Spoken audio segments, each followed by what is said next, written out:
Can you hear me? Thumbs up in the back? Yeah. Yeah.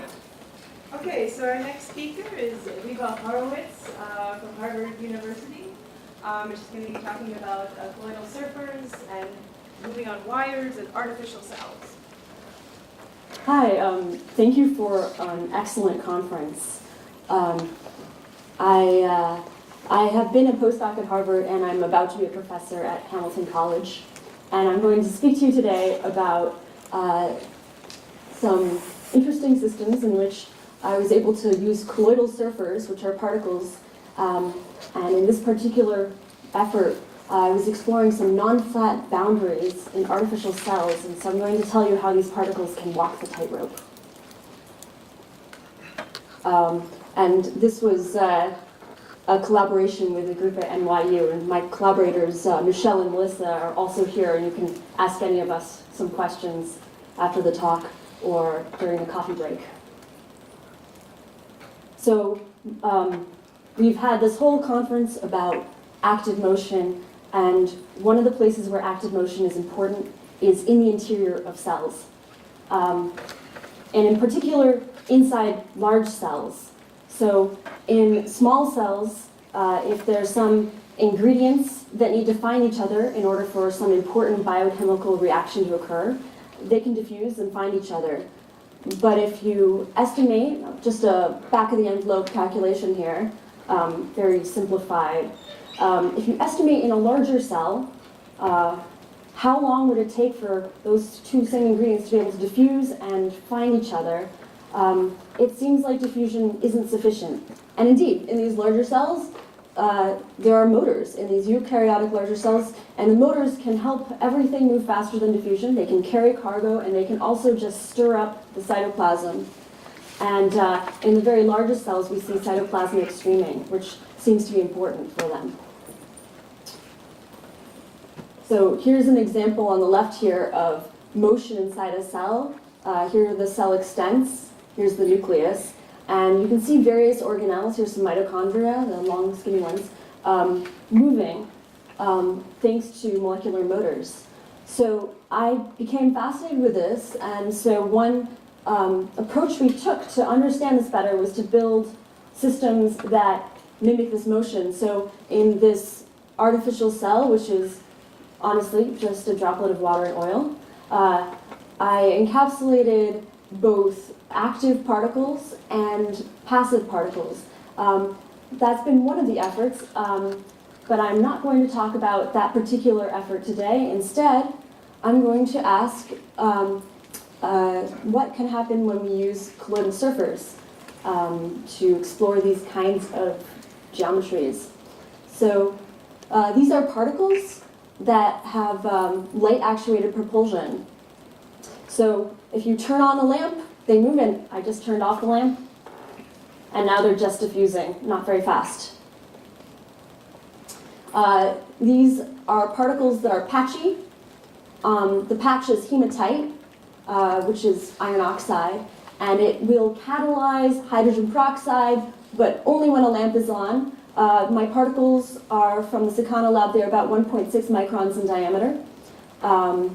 So this is the plastic part, and here's the hematite. This hematite is dense and sediments quickly. Now we put the particles in a bath of water, some fuel, and control the pH. Shine the lamp on to activate them, and when that lamp is on, the fuel, which is hydrogen peroxide, is catalytically broken down, and that creates a gradient of dissolved oxygen by the particle. And then the particle diffusiophoretically moves, and at this pH it moves in the direction of the hematite along the glass surface. So again, we can turn on the lamp, we can turn off the lamp, and we see a very different motion of the particles. Here they are moving with fairly long persistence lengths and fairly rapidly, and here they are with the lamp off. This is the same sample. In fact, you can see this trimer of particles is in the same place. So it depends on the lamp intensity. So to characterize how it worked on my microscope, I adjusted the lamp intensity and observed the mean square displacement of these particle trajectories.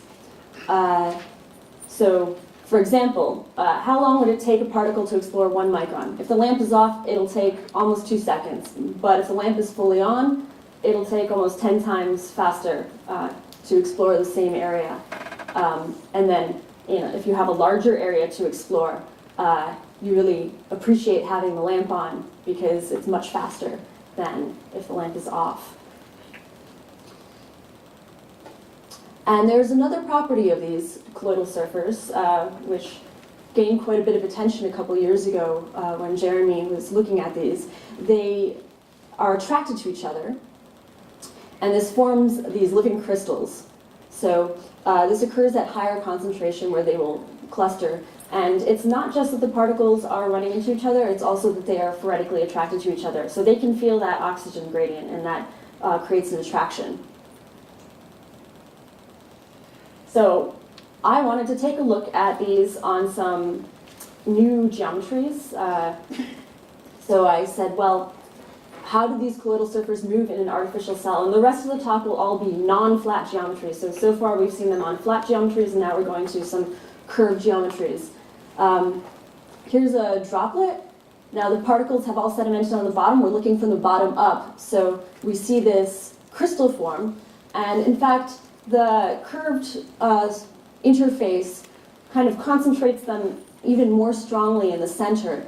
So they form a denser crystal faster than they would if the same concentration was in a flat surface.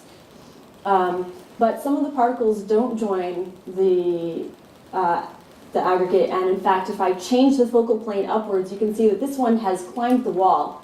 Here's a side view of what it's just done. It's climbed the wall, and in fact, in some cases we saw them climb all the way to the top. So the propulsion is able to escape the pull of gravity, despite the weight of the iron. They do stay along the boundary, though, and that kind of was interesting, but it also bothered me a little bit because I was thinking about cells, and I wanted to be able to stir up the entire interior. So I said, how can the particles explore the full space? By the way, this particular movie has also been of interest to some theorists who've asked me about the crystallization on a curved surface. So that's one future direction that we may take this work. Now, to explore the full space, I looked to inspiration from cells, again. Cell molecular motors don't just swim freely. Here's some kinesin, and it walks along a microtubule. So, aha! If I want my particles to explore 3D, I need to go to 1D. So here is our colloidal surfer, and I said maybe I can coax it to walk along a wire. A suspended wire would mean it would be walking a tightrope through the interior of the space. But so here I'd like to show you a wire that I've laid down on the surface of the glass, and the particles find the fiber and they run alongside it. They form 1D crystals. They sometimes move up and sometimes move down. It seems to be potentially a competition between the particles. They want to stay together, but they're also interested in moving in particular directions. So I thought this was promising. I'll show you another movie. This is a smaller wire, rod made of SU8. Here's this pair of particles running along the side of it.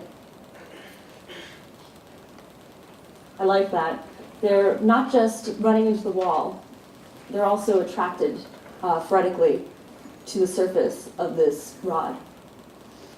So then it was time to suspend a wire.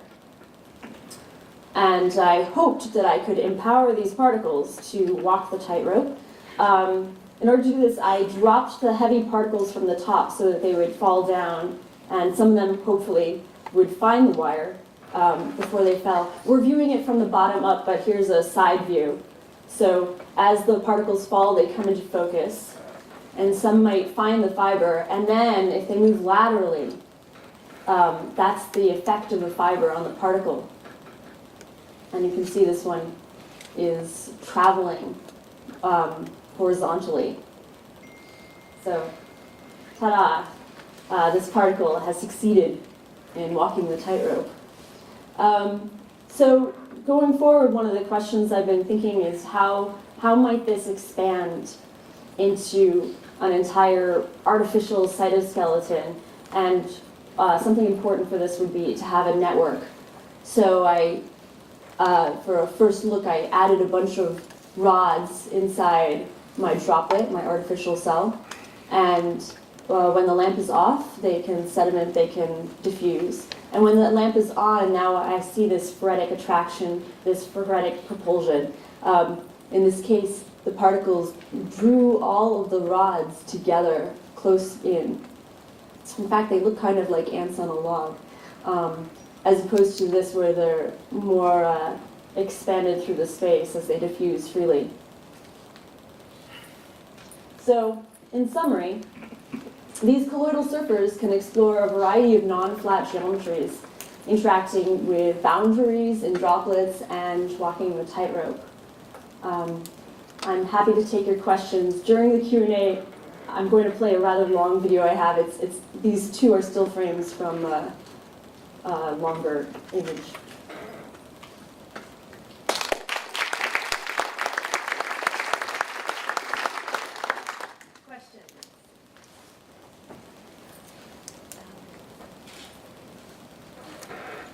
Hi, so I'm still a little confused. How exactly does the light induce the motion? Does it interact with the hematite? I didn't quite understand the mechanism of how that works exactly. Yes. Well, I'm happy to describe this, especially right in front of Jeremy Palacci, who came up with this. So hematite is a semiconductor, so it has a band gap. And the light is of the correct wavelength to provide enough energy to span the band gap. And so the hematite is in fact a catalyst, but only under the influence of the lamp. So it catalyzes the breakdown of hydrogen peroxide into water and oxygen. And so that oxygen is the product of this chemical reaction. So the oxygen is concentrated in the vicinity of the hematite. And so it's constantly creating an oxygen gradient in its vicinity. And that oxygen gradient then allows particles to either, in this case, climb the gradient towards the higher concentration area. It's a lot like the thermophoresis that we saw yesterday in Frank's talk, where a gradient causes self-propulsion. Hello, thanks for the talk. But my question is that because most of the things in the cell have similar flexibility, what's your plan for using something not just those wires, but something more flexible? And if the colloids can't walk on a semi-flexible rod? Ooh, that's an interesting direction we might take. So that's a question of what materials can I use for rods? I'm not sure. Does anyone have any suggestion of interesting materials I might use to test out these particles on different materials? I'm interested to hear your ideas. I do expect that the particles could walk on a variety of materials, but I've also seen materials that they don't walk on. I was unable to see them interacting with a carbon fiber, for example. And when I tried a copper wire, You could join these rods by hinges so that you could make that's a lot of these would be different places where they're rigid and then. But he said like the geometry would keep them from like if it is like more flexible, it's a bed. Can they walk through that or not? I think the attraction would allow them. Think about how there was a rod and then the two particles were able to get around that high curvature end. I think they can follow curvature. Okay, last question, Daphne. I was wondering, are these filaments, the rods, are they free? They're not attached to anything at the ends, right? Or Correct. so okay, so then they fall to the bottom. Okay. And Yeah. the idea is to fill up the bubble with them, or Yes, in fact, I've made some initial efforts towards that, although I ended up with some sticks sticking out the edge of the bubble, so it doesn't look as good. So I showed this one instead. Okay, is there any last? Okay, no, if not, thank you.